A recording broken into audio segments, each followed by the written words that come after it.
पूर्व भाग में, पूर्व और उत्तर में ही पूजा स्थल होना चाहिए। ईशान्य कोण में भगवान का मुख पश्चिम में होना चाहिए। आपके पितृ देवता की तस्वीरें कहाँ लगाओ घर में? दक्षिण दीवार के ऊपर। उत्तर दिशा को देखकर वो तृप्त होकर आपको तृप्ति का आशीर्वाद देते रहे, इसलिए पितृ देवताओं का चित्र दक्षिण दीवार के ऊपर लगना चाहिए, ऐसा वास्तुशास्त्र में आदेश है।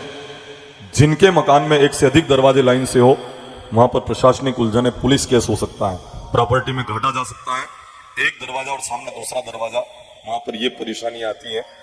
दूसरे दरवाजे के ऊपर 8 गणेश जी जिस चित्र में हो, उस चित्र को लगाकर इस दोष से आप शांति प्राप्त कर सकते हैं।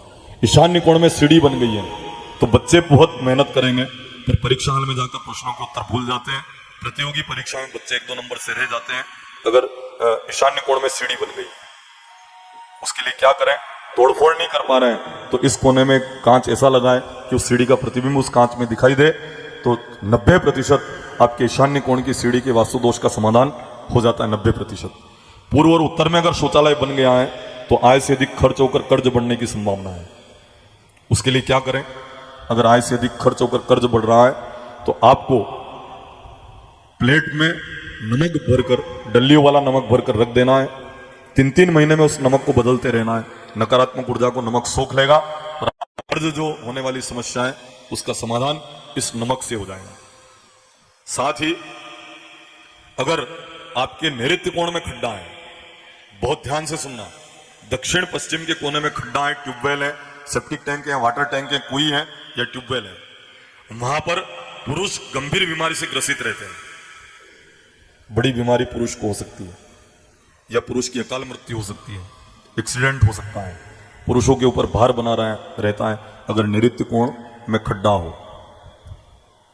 या फिर मकान बनाते समय ईशान्य कोण ऊंचा हो गया हो और नैऋत्य कोण नीचा रह गया हो, 3 महीने में इसका परिणाम आ जाता है। जो भी मकान बनाते समय ध्यान नहीं रहा हो और वो कोना ऊंचा हो गया हो तो उसका समाधान क्या है? तोड़फोड़ नहीं कर पा रहे हो, अभी नहीं बना पा रहे हो नैऋत्य कोण को ऊंचा, तो हनुमान जी की ध्वजा लेके आना और इतनी ऊंची करना कि ईशान्य कोण से नैऋत्य कोण की ध्वजा थोड़ी ऊंची चली जाए। हनुमान जी के हाथ में पर्वत है, इससे ज्यादा वजन तो वो ईशान्य कोण का हो नहीं सकता है। इस दोष से आपको शांति प्राप्त हो जाएगी। अगर आपके मकान का मुख दक्षिण में है तो आय से अधिक खर्च होकर कर्ज बढ़ने की संभावना, और 10-20 सालों में ठोकर लगती होगी। नीचे आते हैं, फिर मेहनत करते हैं, फिर ऊपर बढ़ते हैं, फिर ठोकर लगती है, फिर नीचे आ जाते हैं। 10-20 सालों में कोई ना कोई ठोकर आपको लगती होगी। सांप सीढ़ी की तरह आपके जीवन में उतार चढ़ाव आपने देखे होंगे जिनके मकान का मुख दक्षिण में है। आप तो विचार करो, गिनो उंगली के ऊपर कि जिन जिन के मकान के मुख दक्षिण में है उनको ये परेशानी हो रही कि नहीं हो रही। क्या समाधान है इसका? बताओ। चलो रहने देते हैं। अगर दक्षिण में आपके मकान का मुख है, अपने गांव के हनुमान जी का चित्र खिंचवाकर, तस्वीर बनवाकर दक्षिण द्वार के ऊपर दक्षिण मुख रखकर हनुमान जी को कि उस तस्वीर को आप लगा दें। दक्षिण दिशा के ऊपर हनुमान जी ने 100% विजय प्राप्त की है, तो आपको भी दक्षिण दिशा के द्वार होने का वास्तु दोष का पूर्ण समाधान मिल जाएगा अगर हनुमान जी की तस्वीर लगा दी केवल। तो अगर गली का अंतिम मकान आपका मकान है, आपके मकान के आगे से रास्ता प्रारंभ हो रहा है, तो उस घर में रहने वाले लोगों की बदनामी होने की संभावना है। आर्थिक, चारित्रिक, गली का अंतिम मकान आपका है, टी आपके मकान के आगे बन रही है, तो उस घर में रहने वालों की बदनामी होने की संभावना है। तो एक काम करना, घर में जाते हुए 2 पांव के चिन्ह आप लगा देना, इस दोष से आपको शांति प्राप्त हो जाएगी। अगर आपके मकान के ऊपर मंदिर की छाया पड़ रही है तो आपका विकास अवरुद्ध है।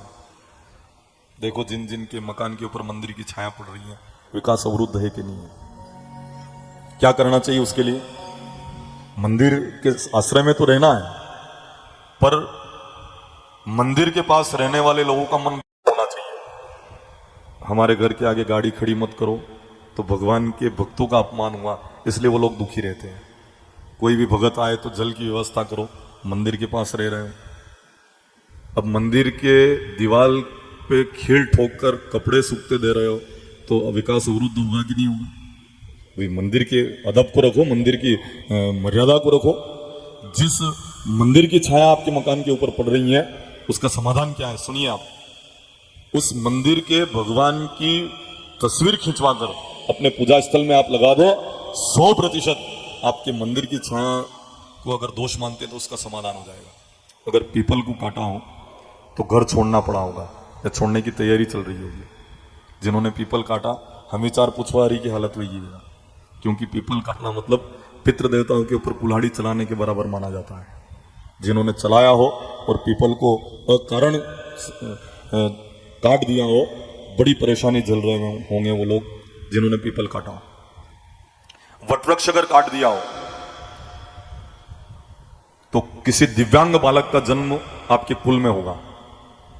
जिन्होंने वटवृक्ष काटा हो, कोई दिव्यांग बालक का जन्म होता है, बुद्धि से या अंग से दिव्यांग बालक का जन्म होता है। अगर पीपल काट दिया हो, नहीं मालूम था और कट गया हो, ये क्या कहते हैं महाराज, मन तो नहीं काटे पर कटे तो है। तुम नहीं कहते तो काटता क्या हो।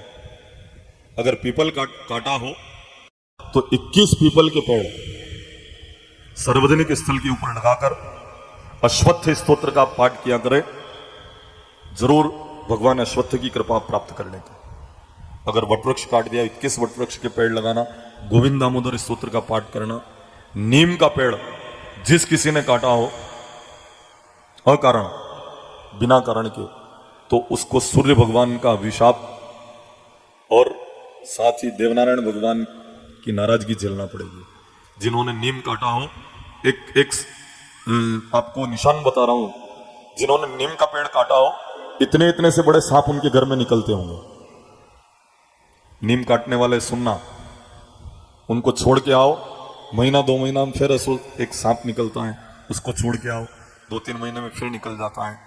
जो कोई नीम काट दे उसके सूर्य प्रतिकूल हो जाते हैं, राजभंग योग बन जाता है उसकी कुंडली में।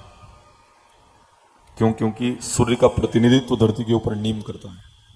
तो जिनको राज्य की चाह है उनको नीम के पेड़ 21 लगाना है और सूर्य कवच का पाठ करना है।